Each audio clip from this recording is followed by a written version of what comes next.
ಅಲ್ಲಿ ಒಂದು ಕನ್ಕ್ಲೂಷನ್ ಬಂದ್ಬಿಡ್ತು.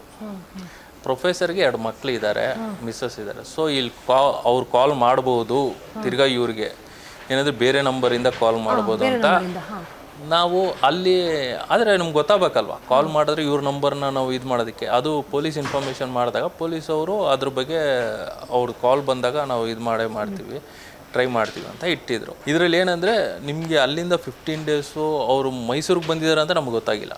ನಾವು ಹೋಗಿದ್ದ ದಿವಸ ಅಲ್ಲಿ ವೈಜಾಗಿಗೆ, ಅವ್ರು ಮಾರನೇ ದಿವಸ ವೈಜಾಗಿಂದ ಅವರು ಮೈಸೂರಿಗೆ ಬಂದಿದ್ದಾರೆ. ನಾವು ವೈಜಾಗಲ್ಲಿ ಹುಡುಕಿ ನಾವು ಎತ್ತೋದಕ್ಕೆ, ಆ ಫೋನ್ನ ಎತ್ತೋದಕ್ಕೆ ನಮಗೆ 15 ದಿವಸ ಮೇಲಾಗೋಯ್ತು. ಅವರು ಎಲ್ಲ ಕಡೆ ಸುತ್ತಬಿಟ್ಟು ನೆಕ್ಸ್ಟ್ ಬೆಂಗಳೂರಿಗೆ ಅವ್ರ ಪ್ಲ್ಯಾನ್.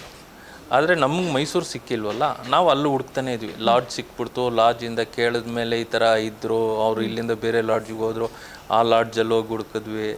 ಅಲ್ಲಿ ಇದೇನಂದರೆ ನಿಮಗೆ ಟೈಮ್ ಎಕ್ಸ್ಟೆಂಡ್ ಆಗ್ತಾನೆ ಇತ್ತು, ಪ್ರೆಷರೈಸೇಷನ್ ಜಾಸ್ತಿ ಇತ್ತು.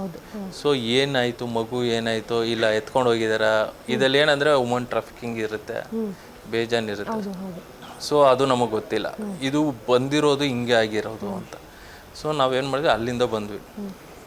ತಿರ್ಗಾ ನಮಗೆ ಇನ್ಫಾರ್ಮೇಷನ್ ಅಲ್ಲಿಂದ ಈ ರೈಲ್ವೆ ಸ್ಟೇಷನಿಂದ ಈ ಥರ ಮೈಸೂರು ಟ್ರೈನ್ ಹತ್ತಿದ್ದಾರೆ ಅಂತ. ಆದರೆ ಮೈಸೂರಲ್ಲೇ ಇಳ್ದಿದ್ದಾರೆ ಅಂತ ಗೊತ್ತಿಲ್ಲ. ಸೊ ತಿರ್ಗಾ ಮೈಸೂರಲ್ಲಿ ಮತ್ತೆ ಅದಕ್ಕೆ ಮುಂಚೆ 2-3 ಸ್ಟೇಷನಲ್ಲಿ ಎಲ್ಲ ಚೆಕ್ ಮಾಡಿಸಿದ್ವಿ. ಮೈಸೂರಲ್ಲಿ ಇಳ್ದಿರೋದು ಗೊತ್ತಿದೆ. ಸೊ ಆದರೆ ಅಲ್ಲಿಂದ ಎಲ್ಲಿ ಹೋಗಿದ್ದಾರೆ ಅಂತ ಯಾರಿಗೂ ಗೊತ್ತಿಲ್ಲ.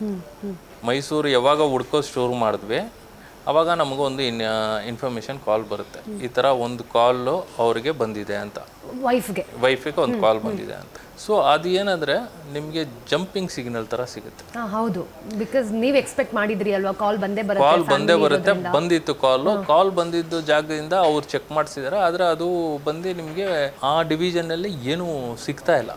ಅಂದ್ರೆ ಅವ್ರು ಮೈಸೂರಲ್ಲಿ ಇದ್ದಾರೆ ಅಂತ ಮೈಸೂರು ಕ್ಲಾರಿಟಿ ಇಲ್ಲ, ಬೆಂಗಳೂರು ಕ್ಲಾರಿಟಿ ಸಿಗ್ತಾ ಇದೆ. ಬೆಂಗಳೂರಲ್ಲಿ ಇದ್ದಾರೆ, ಅದು ಬೆಂಗಳೂರಲ್ಲಿ ಇರೋದು ಬಂದು ನಿಮಗೆ ಆ ಲೊಕೇಶನ್ ಸಿಗ್ತಾ ಇಲ್ಲ. ಹೇಗಾಗುತ್ತೆ ಅದು? ಅದೇನಂದರೆ ನಿಮಗೆ ಇವಾಗ ನೀವು ಮಾತಾಡ್ಕೊಂಡು ಹೋಗ್ತೀರಾ, ಆ ಡೈವರ್ಷನ್ನು ನಿಮಗೆ ಅವಾಗೆಲ್ಲ 4G ಅಲ್ಲ, 4G ಫೋನ್ಸ್ ಎಲ್ಲ. ಇವಾಗ ಏನಂದರೆ ಇವಾಗ ಯಾವ ಫೋನ್ ಯೂಸ್ ಮಾಡಿದ್ರು ನಿಮಗೆ ಅಲ್ಲಿ ಲೊಕೇಶನ್ಸ್ ಅವರು ಪೊಲೀಸವ್ರಿಗೆ ಗೊತ್ತಿರ್ತದೆ, ಇದು ಇಷ್ಟು ಡೈವರ್ಷನಲ್ಲಿ ಇರುತ್ತೆ, ಇದು ಟವರಲ್ಲಿ ಇರುತ್ತೆ ಅಂತ. ಆ ಟವರಿಂದ ಒಂದು 500 ಮೀಟರ್ಸು 800 ಮೀಟರ್ಸಲ್ಲೂ ಇರುತ್ತೆ, ಸರ್ಕಲ್ ಆಗಿರುತ್ತೆ. ಅದನ್ನು ನಾವು ಹುಡ್ಕೋಕ್ಕಾಗಲ್ಲ. ನಾವು ಹುಡುಕ್ಬೇಕಂದ್ರೆ 4 to 5 ಡೇಸ್ ಬೇಕು. ಆಮೇಲೆ ಫೋಟೋಸ್ ಎಲ್ಲ ಇಟ್ಕೊಂಡು ಹೋಗಿ ಬೇರೆಯವರು ಅಲ್ಲಿರೋರು ಹೇಳಬೇಕು. ಯಾರು ಪಬ್ಲಿಕಲ್ಲೇ ಆ ಟೈಮಿಂಗ್ಸ್ ಇಲ್ಲ ಇವಾಗಿರೋದಕ್ಕೆ. ಅದನ್ನ ಏನು ಮಾಡ್ಬೇಕಂದ್ರೆ ನಾವು ಅಲ್ಲಿರೋರನ್ನ ಒಂದು 5-6 ಜನನ ಇಟ್ಟು ಸರ್ವೆಲೆನ್ಸ್ ಮಾಡಿದಾಗ ಗೊತ್ತಾಗುತ್ತೆ ಅವರು ಈ ಥರ ಇದ್ದಾರಾ ಇಲ್ವೋ ಆ ಜಾಗದಲ್ಲಿ ಅಂತ. ನಮಗೆ ಅವಾಗ ಗೊತ್ತಾಗಿಲ್ಲ. ಸೊ ಅವರು ಅಲ್ಲಿಂದ ನಾವು ಬೆಂಗಳೂರಿಗೆ ಗೊತ್ತಾಯಿತು ಬೆಂಗಳೂರಲ್ಲಿ ಇದ್ದಾರೆ ಅಂತ. ಸೊ ಇವಾಗ ಬೆಂಗಳೂರಲ್ಲಿ ಬಂದು ಅವ್ರ ಬಗ್ಗೆ ತಿಳ್ಕೊಬೇಕು. ನಾವು ಸಿಕ್ಕಿರೋ ಲೊಕೇಶನ್ ಪ್ರಕಾರ ನಾವು ಹುಡ್ಕಾಡೋದು ಶುರು ಮಾಡಿದ್ವಿ. ನಮ್ಮ ಕಡೆಯಿಂದ ಒಂದು 8-9 ಜನ ಸರ್ವೆಲೆನ್ಸಲ್ಲಿದ್ದರು ಒಂದೇ ಕೇಸ್ಗಾಗಿ. ಈ ಕೇಸ್ ಏನಕ್ಕಂದರೆ ಇದು ಒಂದು ಸ್ವಲ್ಪ ಅರ್ಜೆಂಟಲ್ಲಿತ್ತು, ಪ್ಲಸ್ ಮೈನರ್ ಹುಡುಗಿ. 9 ಜನ ಒಂದು ಕೇಸಲ್ಲಿ ಇನ್ವಾಲ್ವ್ ಆಗಿ ಮೋರ್ ದೆನ್ 15 ಡೇಸ್, ಜಾಸ್ತಿ ಮ್ಯಾಮ್, ಇನ್ನೂ 1 ಮಂತ್ ಆಗುತ್ತಾ? 45 ಡೇಸ್ ಹುಡುಕಿದ್ದೀರಾ ಸರ್? ಅಂದರೆ ಅಷ್ಟು ಚಾಲು ಇದ್ರು ಅವರು ಹೋಗಿದ್ದವರು? ಚಾಲು ಇದ್ರು ಅಂದರೆ ಅವ್ರಿಗೆ ಅಷ್ಟೊಂದು ನಾಲೆಜ್ ಇತ್ತು. ಅಂದರೆ ಹುಡುಗಿಗೆ ಹುಡುಗಿ ಏನಂದರೆ ಇವಾಗ ಲ್ಯಾಪ್ಟಾಪ್ಸು ಎಲ್ಲದರಲ್ಲೂ ಈ ಟೆಕ್ನಿಕಲ್ ಆಸ್ಪೆಕ್ಟ್ ಅವರೇ ಹೇಳ್ಬಿಡ್ತಾರೆ, ಈ ಥರ ಎಲ್ಲ ಇರುತ್ತೆ ಅಂತ. ಸೊ ಇದೇನಾಯಿತು, ಇವಾಗ ಆ ನಂಬರ್ ಬಂದಿದ್ದ ಜಾಗಕ್ಕೆ ಇವರು ಟ್ರೇಸ್ ಮಾಡ್ತಾ ಇದ್ದಾರೆ, ಆ ಲೊಕೇಶನ್ ಸಿಗ್ತಾ ಇದೆ. ಆ ಲೊಕೇಶನ್ ಅಕ್ಕಪಕ್ಕದಲ್ಲಿ ನಮಗೇನು ಸಿಕ್ಕಿಲ್ಲ. ಇದೇನಾಗಿದೆ ಅಂದರೆ ಇವಾಗ ನಾವು ಮಾತಾಡ್ಬೇಕಂದ್ರೆ 2 ಕಿಲೋಮೀಟ್ರ್ ಮುಂದೆ ಹೋಗಿ ಮಾತಾಡ್ತು ಯಾರ ಜೊತೆ ಆದರೆ. ಅವರು ಅಷ್ಟೊಂದು ಎಫಿಷಿಯೆಂಟಾಗಿ ಇದ್ರು. ಸೊ ಆ 2 ಕಿಲೋಮೀಟ್ರ್ ರೇಡಿಯಸಲ್ಲಿ ನಮ್ಗೆ ಯಾರು ಸಿಗ್ತಾ. ಇವಾಗ ನಾವು ಎಲ್ಲಿ ಇವಾಗ ಮಾತಾಡ್ತೀವಿ ಆ ಸರ್ಕಲಲ್ಲೇ ನಾವು ಹುಡುಕ್ತೀವಿ, ಅಲ್ಲೇ ಇರ್ಬೋದು ಅಂತ. ನೈಟ್ 2 ಗಂಟೆಗೆ ನೀವು ಬೇರೆ ಎಲ್ಲಾದರೂ ಹೋಗಿ, ಅಂದ್ರೆ ಇಲ್ಲಿಂದ ಇವಾಗ ಕಪಾಲಿ ಥಿಯೇಟರ್ ಹಿಂದೆ ಹೋಗಿ ನಾನು ಏನಾದರೂ ಮಾತಾಡಿದೆ ಅಂತ ಅಂದ್ರೆ ಮೆಜೆಸ್ಟಿಕ್ ಬಸ್ ಸ್ಟ್ಯಾಂಡಿಂದ ನೀವು ಮಾತಾಡಿದ್ರೆ ನೀವು ಕಪಾಲಿ ಥಿಯೇಟರ್ ತವ ಇದ್ದೀರಾ. ಮೆಜೆಸ್ಟಿಕ್ ಬಸ್ ಸ್ಟ್ಯಾಂಡಿಂದ ಮಾತಾಡಿದ್ರೆ ನೀವು ಮೆಜೆಸ್ಟಿಕ್ ಬಸ್ ಸ್ಟ್ಯಾಂಡು, ನೀವು ಕಾಟನ್ ಪೇಟೆ ನೋಡ್ತೀರಾ, ಇಲ್ಲಾಂದ್ರೆ ಚಿಕ್ಕಪೇಟೆ ನೋಡೋಕೆ ಹೋಗ್ತೀರಾ, ಆ ಕಡೆ ಸೈಡ್. ಈ ಕಡೆ ನೀವು ಬರಲ್ಲ. ಸೊ ಅವರು ಆ ಟೆಕ್ನಿಕ್ನ ಯೂಸ್ ಮಾಡಿದ್ದಾರೆ. ಯಾವಾಗ ಈ ಫೀಮೇಲ್ ಇನ್ವೆಸ್ಟಿಗೇಟರ್ ಚೆನ್ನಾಗಿ ಇನ್ವಾಲ್ವ್ಮೆಂಟು, ಅವ್ರ ಫ್ರೆಂಡ್ ಸರ್ಕಲಲ್ಲಿ ಯಾರು ಇರ್ಬೋದು ಹಂಗೆ ಹಿಂಗೆ ಅಂದಾಗ 20 ವರ್ಷದ ಮುಂಚೆ ಇಲ್ಲಿ ಒಬ್ಬರು ಕಲ್ಕಟ್ಟಾಯಿಂದ ಬಂದಿದ್ದಾರೆ. ಅವ್ರು 20 ವರ್ಷದ ಮುಂಚೆ ಒಂದು ಹೋಟ್ಲು ಇಲ್ಲಿ ಇಟ್ಟಿದ್ದಾರೆ ಅಂತೆ. ಆ ಹೋಟ್ಲು ಅವರು ಬ್ರದರ್ಸ್ ನಡೆಸ್ತಾ ಇದ್ದಾರೆ. ಸೊ ಅವರು ಒಬ್ಬರು ಇವ್ರಿಗೆ ಪರಿಚಯ ಇದ್ದರು.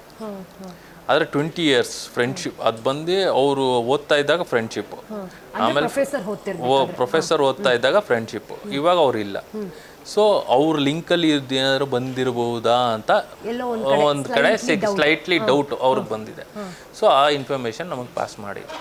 ಸೊ ನಾವೇನಂದರೆ ಇವಾಗ ಯಾವುದೇ ಇನ್ಫಾರ್ಮೇಷನ್ ಬಂದರೂ ನಾವು ಅದನ್ನ ಫಾಲೋಅಪ್ ಮಾಡಿಬಿಡ್ತೀವಿ. ಸೊ ಅದು ಚಿಕ್ಕದಾಗಿ ದೊಡ್ಡದಾಗಿರೋದಲ್ಲ. ಈ ಇನ್ಫಾರ್ಮೇಷನ್ ಬಂದಾಗ ನಾವು ಇವ್ರು ಫಾಲೋಅಪ್ ಮಾಡಿದ್ವಿ. ಆ ಫಾಲೋಅಪ್ಪಲ್ಲಿ ಅದೇನಂದರೆ ಬ್ಯುಸಿ ಸ್ಟ್ರೀಟಲ್ಲಿ ಅವ್ರದ್ದೊಂದು ಅಂಗಡಿ ಇದೆ ಚಿಕ್ಕದಾಗಿ, ಕೊಟ್ಲ ರೋಲ್ಸ್ ಅಂತ ಒಂದು ಅಂಗಡಿ ಇಟ್ಟಿದ್ದಾರೆ.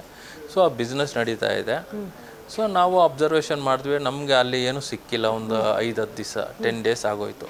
ಆದರೆ ಯಾವಾಗ 11th day 12th day start ಆಯಿತು, 12th day ಒಬ್ಬರು ಯಾವ ಪರ್ಸನ್ ಅಲ್ಲಿಂದ ಒಂದು 4-5 ಸರ್ಕಲೇಷನ್ ಇದ್ದಾಗ ಒಬ್ಬರನ್ನ ನೋಡಿದ್ವಿ. ಆದರೆ ಶಿ ವಾಸ್ ಅದೇ ಥರ ಇದ್ಲು, ಆದರೆ ಹೇರ್ ಸ್ಟೈಲ್ ಎಲ್ಲ ಚೇಂಜ್ ಇತ್ತು ಅಂತ ಒಂದು ಇನ್ಫಾರ್ಮೇಷನ್ ಸಿಕ್ತು ನಮ್ಮ ಇನ್ವೆಸ್ಟಿಗೇಟರ್. ಸೊ ನಾವೇನು ಮಾಡಿದ್ವಿ, ಸೊ ಅದಕ್ಕೆ ಅಲ್ಲಿ ನಾವು ಫೀಲ್ಡ್ ಸೆಟ್ ಮಾಡಿದ್ವಿ. ಫೀಲ್ಡ್ ಯಾವ ರೀತಿ ಸೆಟ್ ಮಾಡ್ತೀರಾ? ಫೀಲ್ಡ್ ಸೆಟ್ ಮಾಡ್ತೀವಿ ಅಂದರೆ ಇವಾಗ ಅಂಗಡಿಯಲ್ಲಿ ಎಲ್ಲ ಅಂಗಡಿಯಲ್ಲಿ ಹೋಗಿ ಚೆಕ್ ಮಾಡಬೇಕು. ಅಂಗಡಿಯಲ್ಲಿ ಕೆಲಸ ಮಾಡ್ತಾ ಇರ್ಬೋದು, ಏನಕ್ಕಂದರೆ ಅವ್ರು ಅಲ್ಲಿಂದ ಬಂದಿದ್ದಾರೆ, ದುಡ್ಡೆಲ್ಲ ಖರ್ಚಾಗಿರುತ್ತೆ. ಸೊ ಏನಾದರೂ ಅವ್ರು ಬಿಸ್ನೆಸ್ ಮಾಡಬೇಕು ಇಲ್ಲ ವರ್ಕ್ ಮಾಡಬೇಕು ಅಂತ. ಆದರೆ ನಮಗೂ ಪ್ರೊಫೆಸರ್ ಏನು ಕೆಲಸ ಮಾಡ್ತಾ ಇರ್ಬೋದು ಅಂತ ಯಾರು ಊಹಿಸೋಕ್ಕಾಗಲ್ಲ. ಆ ಥರ ಆ ಕೆಲಸ ಮಾಡೋಕ್ಕೆ ಹೋಗಿದೆ. ಏನಕ್ಕಂದರೆ ಒಂದು 40,000-45,000 ದುಡಿತಾ ಇದ್ದವನು ಸಡನ್ನಾಗಿ ಆ ಡೌನಿಗೆ ಬರ್ತಾನೆ ಅಂದರೆ ನಾವು ಅದನ್ನ ಇದು ಮಾಡೋಕ್ಕಲ್ಲ. ಆದರೆ ಫೀಮೇಲು ಇವಾಗ ಲೇಡಿ ಕೆಲಸ ಮಾಡ್ತಲ್ಲ ಅಂದರೆ ಅಲ್ಲಿ ಕೆಲಸ ತೊಗೊತಾರೆ. ಆವಾಗ ನಾವು ವಿಚಾರಿಸಿದಾಗ ಅಲ್ಲಿ ನಮಗೆ ಒಂದು ಅಂಗಡಿಯಲ್ಲಿ ಆ ಹುಡುಗಿನ ನೋಡ್ತೀವಿ ಕೆಲಸ ಮಾಡ್ತಾ ಇರೋದನ್ನ ನೋಡ್ತೀವಿ. ಸೊ ಇವಾಗ ಏನಂದರೆ ಹುಡುಗಿ ಕನ್ಫರ್ಮ್ ಆಗ್ಬಿಟ್ರು, ಅದನ್ನ ಫೋಟೋಸ್ ಹೊಡೆದು ಅದು ನಾವು ಕನ್ಫರ್ಮ್ ಮಾಡಿ ಅವ್ರ ತಂದೆ ತಾಯ್ತುವ ಗೊತ್ತಾಯಿತು. ಆದರೆ ಇವಾಗ ಅದನ್ನು ಹುಡುಗನ್ನ ನಾವು ಹಿಡಿಬೇಕು, ಇಬ್ಬರನ್ನೂ ಜೊತೆಗೇ ಹಿಡಿಬೇಕು. ಇಬ್ಬರನ್ನೂ ನಾವು ಒಂದೇ ಸಲ ಲಾಕ್ ಮಾಡಿದ್ರೇ ಯಾರು ಇಬ್ಬರು ತಪ್ಪಿಸ್ಕೊಳಕ್ಕಾಗಲ್ಲ ಅಂದರು. ಈ ಇನ್ಫಾರ್ಮೇಷನ್ ಕಲ್ಕಟ್ಟ ಪೊಲೀಸ್ ಅವ್ರಿಗೆ ಕಳಿಸ್ಕೊಟ್ರು. ಸೊ ಕಲ್ಕಟ್ಟ ಪೊಲೀಸ್ ಅಲ್ಲಿಂದ ಮಾರನೇ ದಿವಸ ಬಂದರು. ಅವ್ರ ತಂದೆ ತಾಯಿನೂ ಕರ್ಕೊಂಬಂದಿದ್ರು, ಅವ್ರ ತಂದೆ ಬಂದಿದ್ರು. ಸೊ ಇದರಲ್ಲಿ ಏನಾಗಿದೆ ಅಂದರೆ ಅವ್ರ ತಂದೆ, ಯಾರ ತಂದೆ? ಹುಡುಗಿಯವ್ರ ತಂದೆ. ಸೊ ಅವ್ರು ಸ್ವಲ್ಪ ಅಗ್ರೆಸಿವ್ನೆಸ್ ಇತ್ತು. ಅಂದರೆ ಈ ಥರ ಆಗಿದಾಗ ಅದು ಒಂಥರ ಇದು ಬರುತ್ತೆ. ಯಾವ ತಂದೆ ತಾಯಿಗೂ ಅದು ತಡ್ಕೊಳಕ್ಕಾಗಲ್ಲ. ಅದು ಅದೇ ಇವಾಗ ಏನಂದರೆ ಅವಾಗ ಅವ್ರ ಪೊಲೀಸವರು ಮತ್ತು ನಾವು ಡಿಸ್ಕಷನ್ ಏನು ಮಾಡಿದೆ ಅಂದರೆ ಅವ್ರ ತಂದೆನ ಕಳಿಸ್ಬಿಟ್ಟು ಬೇರೆಯವರು ಅವ್ರ ಜೊತೆ ಬಂದು ರಿಲೇಟಿವ್ಸ್ ಜೊತೆ ಕಳಿಸು. ಫಸ್ಟು ಇದೇನಂದರೆ ಇದು ಕೇಸೆಲ್ಲ ದೊಡ್ಡದಾಗತ್ತೆ. ಸೊ ಇದು ಮೈನರ್ ಹುಡುಗಿ. ಸೊ ಇದ್ರದ್ದು ಬಂದು ಕಿಡ್ನಾಪಿಂಗ್ ಕೇಸ್ ಬರುತ್ತೆ, ಮತ್ತು ಸೆಕ್ಷುವಲ್ ಅಸಾಲ್ಟ್ ಕೇಸ್ ಎಲ್ಲ ಬರುತ್ತೆ. ಸೊ ಇದ್ರದ್ದು ಕೇಸಿಗೆ ಇದೆಲ್ಲ ಮಾಡಬೇಕು ಅಂತ ಬಂದಿತ್ತು. ಬಟ್ ಹುಡುಗ ಎಲ್ಲೋಗಿದ್ರು ಅಂದರೆ ಪ್ರೊಫೆಸರ್ ಏನು ಕೆಲಸ ಮಾಡ್ತಾ ಇದ್ರು ಅಂದರೆ ಅವರು ಒಂದು ಸೆಕ್ಯೂರಿಟಿ ಗಾರ್ಡಾಗಿ ಕೆಲಸ ಮಾಡ್ತಾ ಇದ್ರು.